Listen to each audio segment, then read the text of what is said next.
कक्षा 9वीं के विद्यार्थियों सुप्रभात। अपना चैप्टर नंबर 3 चल रहा था, परमाणु एवं अणु। आज हम पढ़ेंगे परमाणु द्रव्यमान के बारे में। परमाणु द्रव्यमान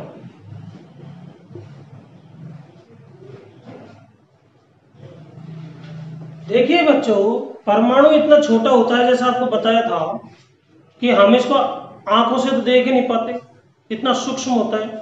इसको देखने के लिए सूक्ष्मदर्शी की आवश्यकता होती है। तो जब परमाणु इतना छोटा है कि आप आंखों से नहीं देख पाते, फिर इसका द्रव्यमान आप कैसे ज्ञात करोगे?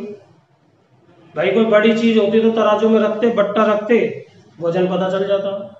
परंतु परमाणु तो एक इतना छोटा कण है कि 1000-2000 परमाणु अगर आप तराजू में रखोगे तो तराजू पे तो कोई असर ही नहीं पड़ेगा। फिर एक परमाणु का भार कैसे ज्ञात किया जाए? संभव नहीं है।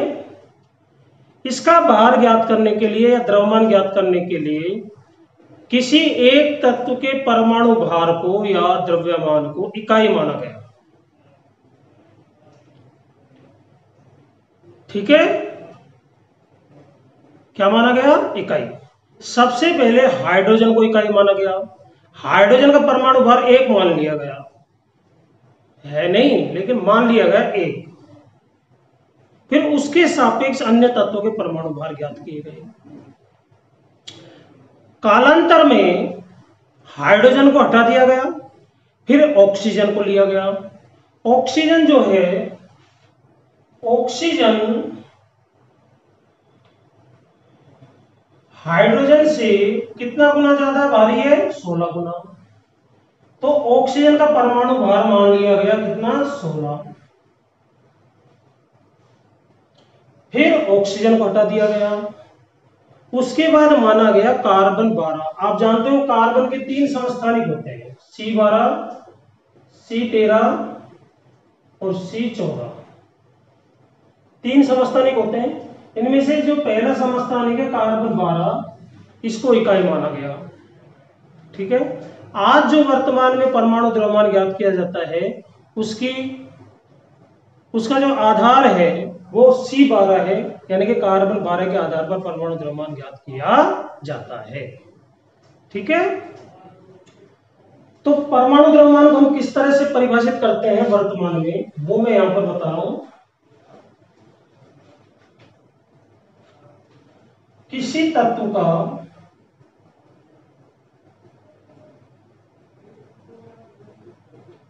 परमाणु द्रव्यमान, द्रव्यमान की जगह आप भार शब्द भी यूज कर सकते हो, कोई फर्क नहीं है इनमें। किसी तत्व का परमाणु द्रव्यमान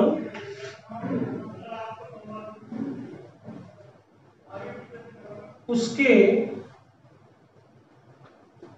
सभी समस्थानिकों का वह औसत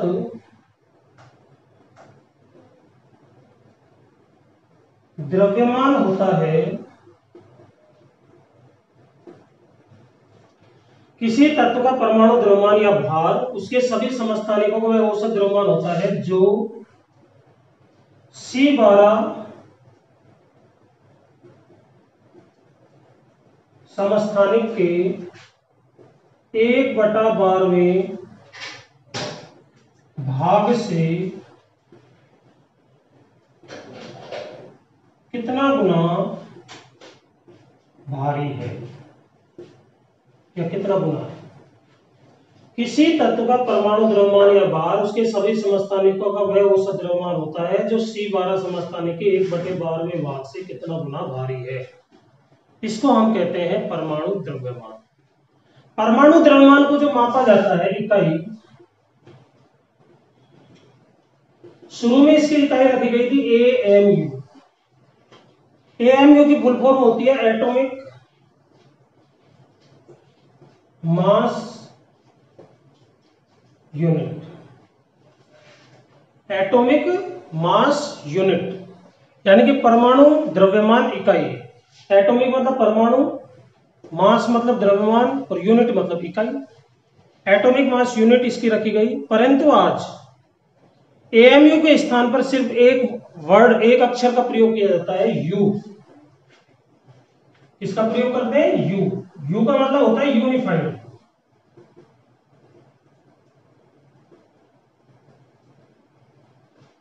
तो ये बात आपको अच्छी तरह से नोटिस करनी है।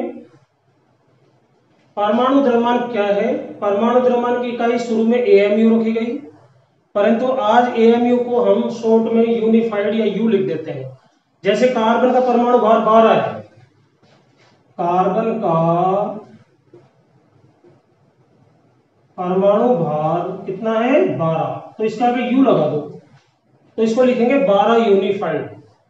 ऑक्सीजन का परमाणु भार 16 है, ऑक्सीजन का परमाणु भार कितना है? 16, इसके आगे यू लगा देंगे, तो 16 यूनिफाइड। ओके, तो ये हो गया परमाणु द्रव्यमान। समझ में आ गया होगा। अब चलते हैं आगे।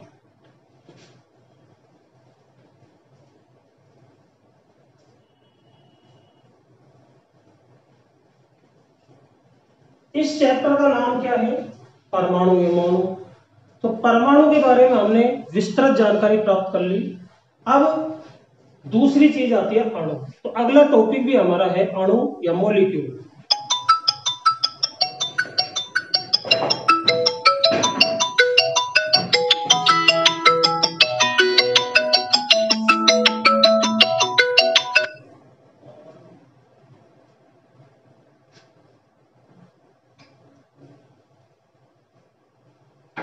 अणु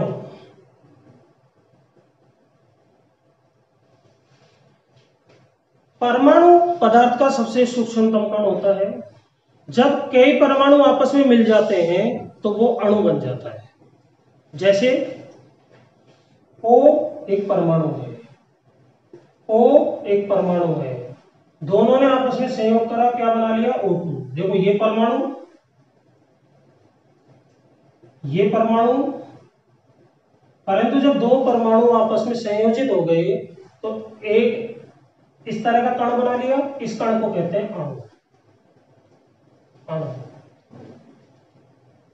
इसकी विशेषता क्या है? ये स्वतंत्र अवस्था में रह सकता है, स्वतंत्र अवस्था में रह सकता है। और दूसरा सबसे छोटा कण है।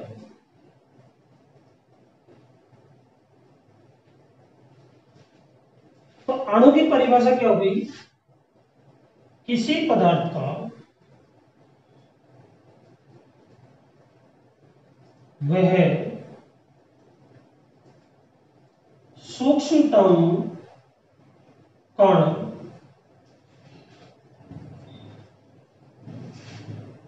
जिसमें उस पदार्थ के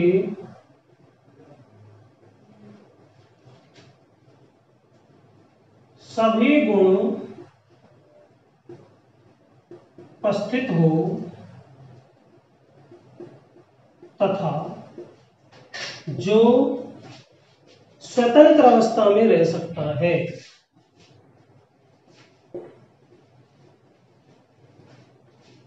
स्वतंत्र अवस्था में रह सकता है, उसे कहा जाता है अणु।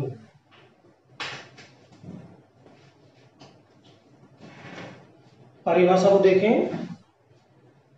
किसी पदार्थ का वह सूक्ष्मतम कण, कंफ्यूज मत होना, सूक्ष्मतम कण परमाणु बताया, परंतु परमाणु में ये गुण नहीं होते। ना तो उसमें पदार्थ के गुण मौजूद होते हैं, ना ही वो स्वतंत्र अवस्था में रह सकता है, कुछ अपवादों को छोड़कर। जैसे अक्रिय गैसें जो होती है, helium, neon, argon, xenon, radon और क्रिप्टोन, इनके परमाणु ही अणु होते हैं। तो ये तो स्वतंत्र अवस्था में रह सकते हैं, परंतु बाकी के जितने भी तत्व हैं उनके परमाणु स्वतंत्र अवस्था में नहीं रह सकते। तो अणु के अंदर ये दो विशेषताएं जरूर होनी चाहिए। पहली विशेषता तो ये कि उसमें उस पदार्थ के सभी गुण मौजूद होने चाहिए। सेकंड, स्वतंत्र अवस्था में वो रहना चाहिए। अगर ये दो विशेषताएं हैं तो वो कहलाता है अणु। ठीक है, तो ये अणु की हो गई परिभाषा। कुछ तत्वों के आपको परमाणु भार पता होने चाहिए। कौन कौन से तत्व हैं वो मैं यहाँ पर बोर्ड पर आपको लिख रहा हूं। इनको आप अपनी नोटबुक में नोट करें और याद रखें। एग्जाम में जब अणु भार निकलवाया जाएगा तो कई बार तो परमाणु भार वो दे देता है ब्रैकेट में लिख करके, और कई बार नहीं देता है। तो कुछ तत्वों के परमाणु भार तो आपको वैसे ही याद होने चाहिए। फिर हम अणु भार निकालना सीखते हैं। देखिए,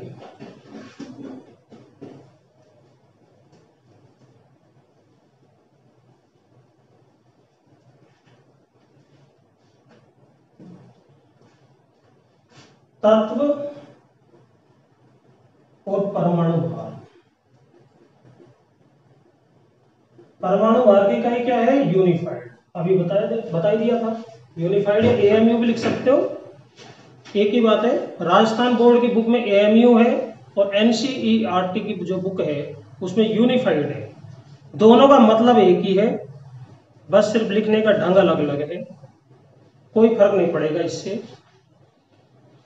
तो हाइड्रोजन का परमाणु भार 1, कार्बन का परमाणु भार 12, नाइट्रोजन का 14, ऑक्सीजन का 16, सोडियम का 23, कैल्शियम का 40, सल्फर का 32,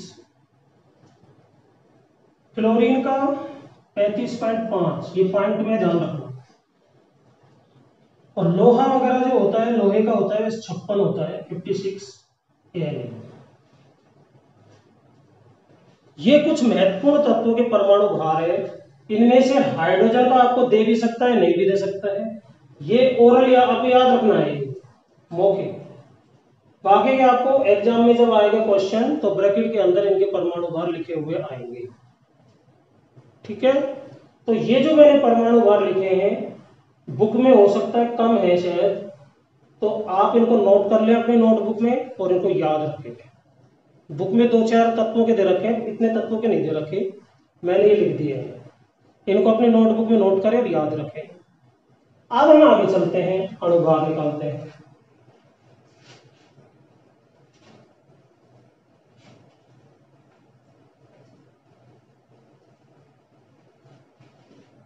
अणु भार होता क्या है पहले ये जानते हैं। अणु भार, अणु भार मीन्स अणु का भार। अब अणु किससे मिलकर बना होता है? परमाणुओं से। तो किसी भी पदार्थ के अणु के अंदर जितने भी परमाणु हैं उन सब परमाणुओं के परमाणु भारों को लेकर के जोड़ दें आप, तो अणु भार अपने आप आ जाएगा। ठीक है,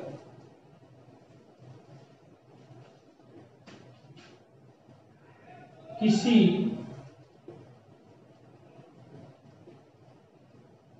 पदार्थ के अणु में उपस्थित सभी परमाणुओं के परमाणु भारों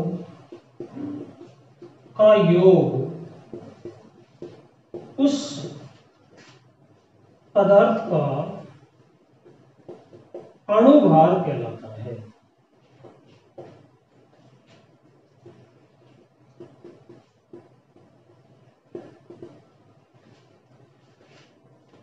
कोई भी पदार्थ है उसमें आप सबसे पहले ये देखिए कौन कौन से परमाणुओं से मिलकर के वो बना हुआ है, उन परमाणुओं की संख्या कितनी है, संख्या और उसके परमाणु भार को लेकर के सारे परमाणुओं के परमाणु भारों को हम जोड़ दें तो अणु भार प्राप्त हो जाएगा।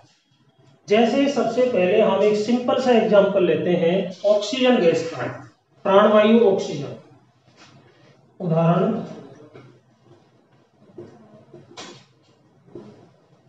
ऑक्सीजन, ऑक्सीजन का अणुसूत्र होता है O2। ठीक है, अब इसका हम अणुभार निकालना चाह रहे हैं, तो क्या हो जाएगा, अणुभार ऑक्सीजन का कितने परमाणु है इसमें, 2, और एक ऑक्सीजन का भार कितना होता है, 16, तो 2 × 16, 2 को 16 से मल्टीप्लाई कर दो, 16 दूनी 32, ये हो गया 32 यूनिफाइड। अगर ग्राम में है तो 32 ग्राम। ठीक है, इस तरह से हम अणुभार इसका ज्ञात कर लेंगे। कुछ और तत्वों के देखें, जैसे आपको निकालना है NH3। NH3 किसका फॉर्मूला है, अमोनिया।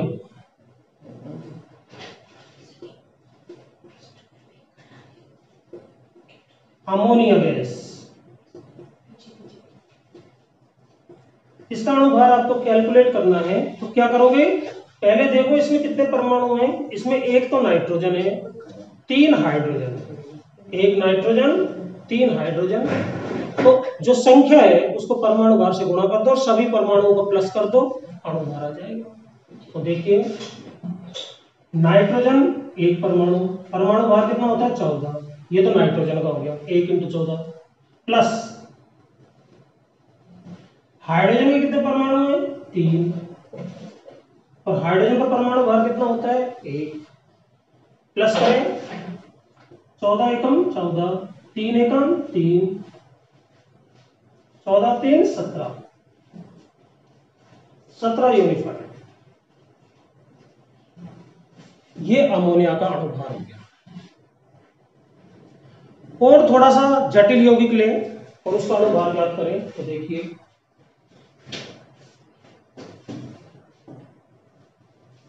जैसे सल्फ्यूरिक एसिड है,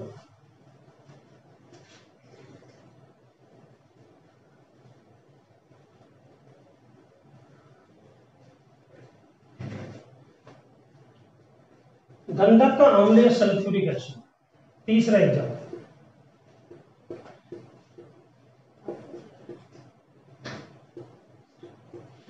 इसका फॉर्मूला होता है H2SO4।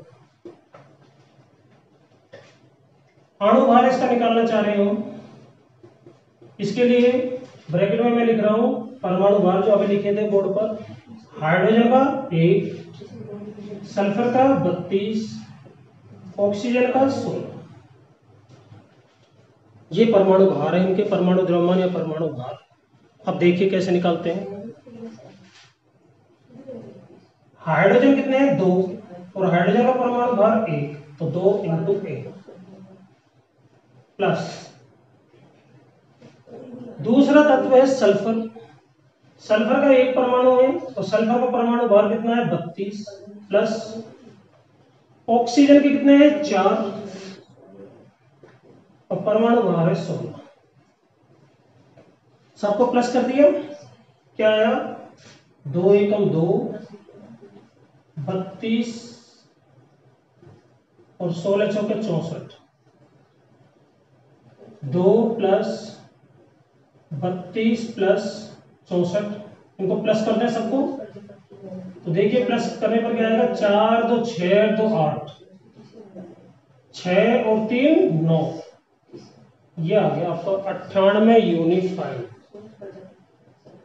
कितना आया, 98 यूनिफाइड।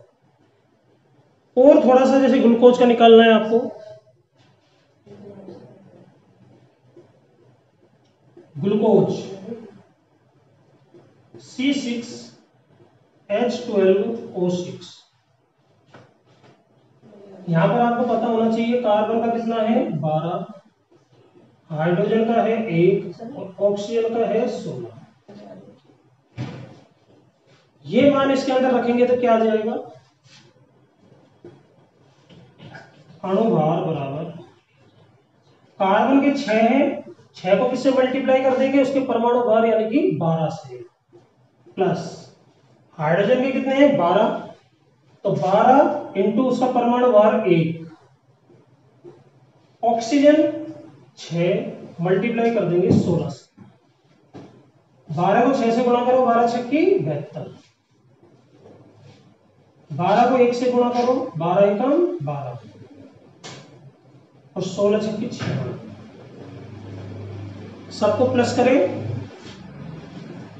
6 2 8 2 10 हासिल 1, 9 1 10, 1 11, 11 और 7 18। ग्लूकोज का अणुभार आया 180 यूनिट 5। ठीक है, तो इस तरह से आप अणुभार ज्ञात कर सकते हो। 4 एग्जाम्पल मैंने दिए, बाकी के किताब में दिए हुए हैं, बहुत सारे एग्जाम्पल है, बहुत सारे क्वेश्चंस हैं। इस तरह से आप करके देखें। अगर कुछ किसी को प्रॉब्लम आती है आपको करने में, तो आप ग्रुप पर संपर्क कर सकते हैं। ठीक है, तो आज हमने क्या सीखा, परमाणु द्रव्यमान क्या होता है, अणुभार क्या होता है, अणु क्या होता है और अणुभार कैसे ज्ञात किया जाता है। साथ में कुछ तत्वों के परमाणु भार हमने यहाँ पर देखे, वो आपको याद होने चाहिए। यद्यपि दिए जाते हैं एग्जाम में, फिर भी आपको याद होने चाहिए। ठीक है, तो आज इतना ही। धन्यवाद।